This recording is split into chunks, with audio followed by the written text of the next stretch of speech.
मिनल सागर गोसाई तुमचं सर्वांचं पुन्हा एकदा माझ्या मिनल गोसाई ब्लॉग या यूट्यूब चॅनलमध्ये खूप मनापासून स्वागत करते। आजचा दिवस तुम्हाला खूप छान आणि आनंदाचा जाऊ देत। तुमच्या मनातील ज्या काही चांगल्या इच्छा आहेत त्या लवकरात लवकर पूर्ण होऊ देत।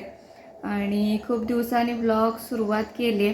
मध्यंतरी 1-2 व्हिडिओ मी टाकले होते, ते म्हणजे शर्यतीचे होते, पण ते थोडंसं शर्यतीचे पण व्हिडिओ असतात माझ्या चॅनलवरती। पण आधीचे जर तुम्ही व्हिडिओ बघितले तर ब्लॉगिंग चॅनल आहे, गावाकडचं जीवन, माझं लाईफस्टाईल, रेसिपी ह्या सर्वांवरती व्हिडिओ होते। आणि पशुपालन म्हणजे म्हैस पालन त्याच्यावरती सुद्धा व्हिडिओ होते। त्याच्यामध्ये आता मध्ये बैलगाडा शर्यतीचे व्हिडिओसुद्धा ॲड झालेत। म्हणजे ते आता तो भागच आहे, आमच्याकडे बैल आहे त्यामुळे ते शर्यतीचं वगैरे मी व्हिडिओ दाखवतेच। ते अधूनमधून मी दाखवतसुद्धा राहीन, हे दाखवेन पुढे शर्यतीचं वगैरे काय असेल तर। पण अधेमध्ये मग प्रत्येकदा तेच दाखवणं शक्य पण होत नाही ना।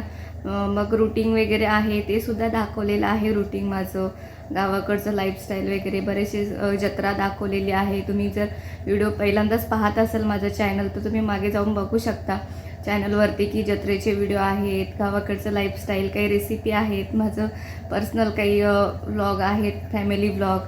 तर असे सगळे व्लॉग चालू आहेत। तर म्हटलं आज सुरुवात करूया। आता पुढे काय पाहायला मिळेल ते काही मी सांगू शकत नाही, कारण की आता सुरुवात केली। तर आज रूटीन वगैरे नाही दाखवणार। रूटीनचं काय नेहमी असतंच, म्हणजे मी आता हाऊसवाईफ आहे म्हटल्यावरती सकाळचं जेवणाचं किंवा कपडे भांडी सकाळची सगळ्यांचीच कामं असतात, सगळ्या गृहिणींची, तर ती असतातच। पुढे मग वेगळं काहीतरी तुम्हाला दाखवायचा प्रयत्न करेन। बघूया पुढे काय पाहायला मिळतं ते।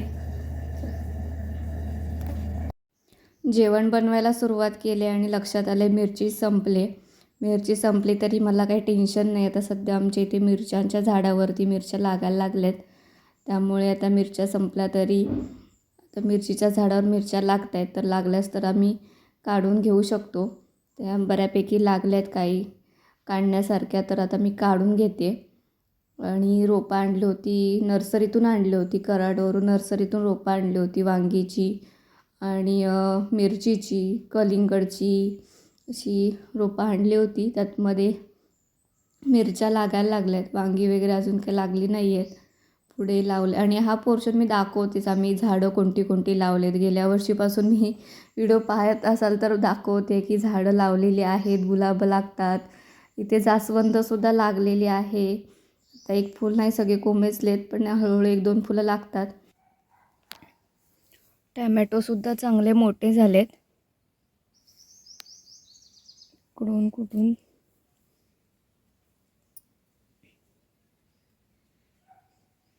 पण हे एवढेच, त्याच्यानंतर कुठची फुलं परत नवीन नाही आले, ती एवढेच लागलेत।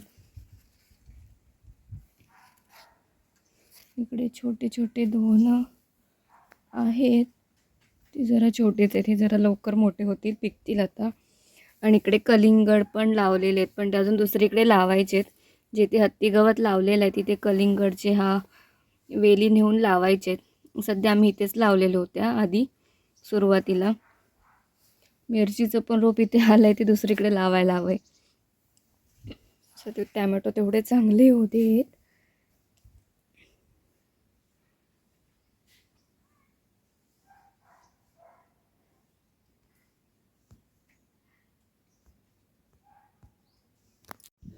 आणि इकडे गावच्या विकास कामांमधून एक रस्ता होतो छोटासा, इथून आमच्या देवाची पालखी वरच्या घरांमध्ये जाते आणि ते पायवाट होती। तर आता ग्रामपंचायतीने विचार केला की इथे आपण रस्ता बनवूया, तर रस्त्याचं काम चालू आहे, आमच्या घराशेजारीच आहे।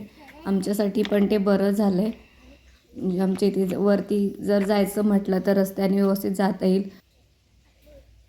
आणि मग संध्याकाळच्या जेवणासाठी कोथिंबीरच्या वड्या करायचं ठरवलं आहे। खूप कोथिंबीर आणलेली होती घरी आणि स्पेशल कोथिंबीरच्या वड्या करण्यासाठीच आणली होती, म्हणजे कोथिंबीरच्या वड्या करण्यात याव्या म्हणून तर ती आणली होती। तर आता मी ते करायला घेते। आलं लसूण पेस्ट टाकलेली आहे, आता त्यामध्ये तिखट मीठ हळद जे काही टाकायचं आहे ते सगळं टाकून घेणार आहे।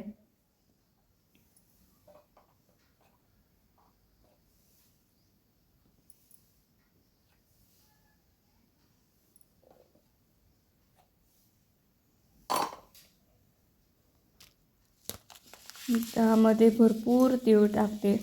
म्हणजे तीळ म्हणजे अळूवडीमध्ये, कोथिंबीरच्या वडींमध्ये तीळ जास्त असले की छान दिसतात, दिसायला खूप छान दिसतात. म्हणून मी तीळ भरपूर टाकलेत. सगळं कुस्करून घेते आणि आता पुढे बनवायची पुढची प्रोसेस करते. बरेच दिवस कुठची रेसिपी दाखवली नव्हती आणि आमच्या घरी पण बरेच दिवस कुठचा छान असा पदार्थ झाला नव्हता. तर बरेच दिवसांनी आता कोथिंबीरच्या वड्या केलेल्या आहेत. अशा पद्धतीने त्या झाल्या आहेत. पुढे आता तळायच्या आहेत. चालू आहे तळणं काम.